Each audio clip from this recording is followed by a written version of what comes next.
So hey guys and welcome back to another video of Anurag conceptuals. तो last video के अंदर हम लोगों ने रेवेन्यू डेफिसिट तक पढ़ लिया था कि रेवेन्यू डेफिसिट क्या होता है। इस वीडियो में हम लोग डिस्कस करेंगे फिजिकल डेफिसिट और प्राइमरी डेफिसिट के बारे में। तो चलो सबसे पहले हम लोग स्टार्ट करते हैं फिजिकल डेफिसिट से। Physical deficit refers to the excess of total expenditure over the total receipts during a physical year. Physical year का मतलब है फाइनेंशियल ईयर। देखो रेवेन्यू रिसीट्स के अंदर रेवेन्यू डेफिसिट के अंदर क्या होता था, अगर हमारे रेवेन्यू एक्सपेंडिचर ज़्यादा हो जाते थे रेवेन्यू रिसीप्ट से तो उसको हम लोग क्या बोलते थे, रेवेन्यू डेफिसिट। ठीक है, उसमें डेफिनेशन क्या थी, it is the excess of revenue expenditure over the revenue receipts. अगर हम बात करें टोटल एक्सपेंडिचर और टोटल रिसीट्स की तो जो डेफिसिट होता है वो हमारा बन जाता है फिजिकल डेफिसिट। ठीक है, अगर हमारे टोटल एक्सपेंडिचर्स टोटल रिसीप्ट से ज़्यादा हैं, अब लेकिन जो टोटल रिसिप्ट्स हैं इसके अंदर बोरिंग्स को इंक्लूड नहीं किया जाएगा। जो टोटल रिसिप्ट्स होंगी उसमें से बोरिंग्स को क्या करना है, एक्सक्लूड करना है। तो अगर टोटल रिसिप्ट से हमारे एक्सपेंडिचर ज़्यादा हो जाते हैं during a physical year means financial year तो उसको हम क्या बोलते हैं, फिजिकल डेफिसिट।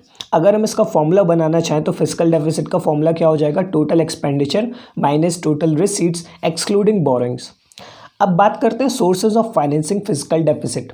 अगर कंट्री में या फिर बजट में फिजिकल डेफिसिट है तो फिर उसको कैसे पूरा किया जा सकता है। उसको पूरे करने के दो तरीके हैं, पहला है बोरिंग्स और दूसरा है डेफिसिट फाइनेंसिंग, जो कि चैप्टर का हमारा नाम है।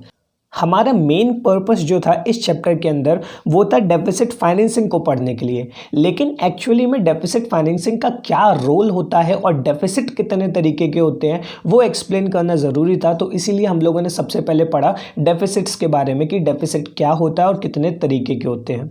ठीक है, चलो बोरिंग्स। अगर फिजिकल डेफिसिट है कंट्री के अंदर तो फिर उनको बोरिंग्स लेकर भी पूरा किया जा सकता है, यानी कि हम बोरिंग्स ले सकते हैं आरबीआई से या फिर किसी फॉरेन इंस्टीट्यूशन से। Like physical deficit can be met by borrowings from the internal sources as well as external sources. अगर गवर्नमेंट आरबीआई से बोरिंग लेती है या आरबीआई से कुछ रुपए उधार पर मांगती है तो उसको बोला जाएगा इंटरनल सोर्सेज से बोरिंग की गई है। लेकिन अगर गवर्नमेंट वर्ल्ड बैंक के पास जाती है, आईएमएफ के पास जाती है तो वहाँ पे बोला जाता है कि एक्सटर्नल सोर्सेज से फाइनेंसिंग ली गई है। ठीक है, बोरिंग्स क्लियर हो गए। अब बात आती है डेफिसिट फाइनेंसिंग की। अगर मैं सिंपल लैंग्वेज में एक्सप्लेन करूं डेफिसिट फाइनेंसिंग क्या होता है तो इसके अंदर गवर्नमेंट आरबीआई के पास जाती है और बोलती है कि हमें नई करेंसी चाहिए।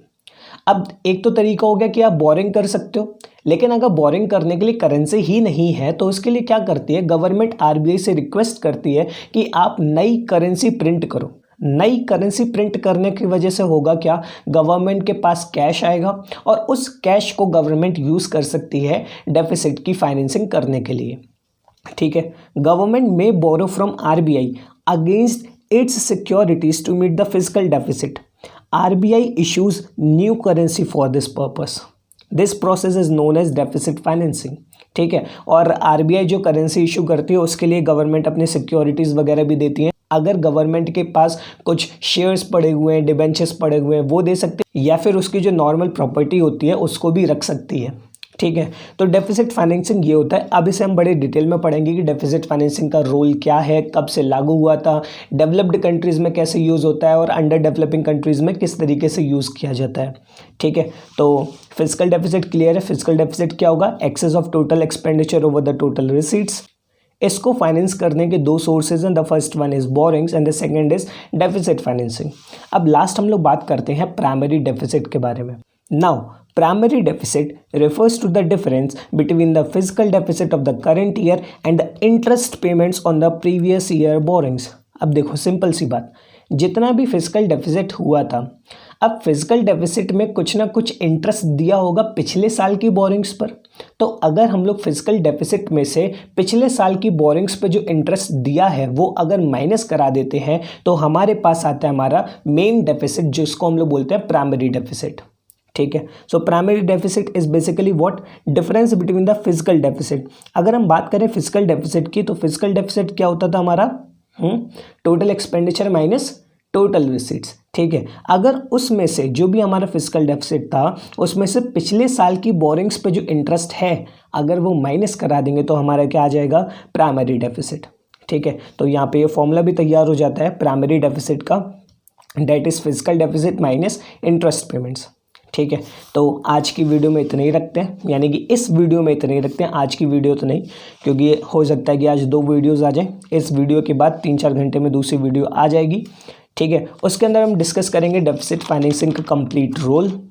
तब तक के लिए bye bye and take care. And guys, if you like this video, hit the like button, subscribe to the channel and share with your friends.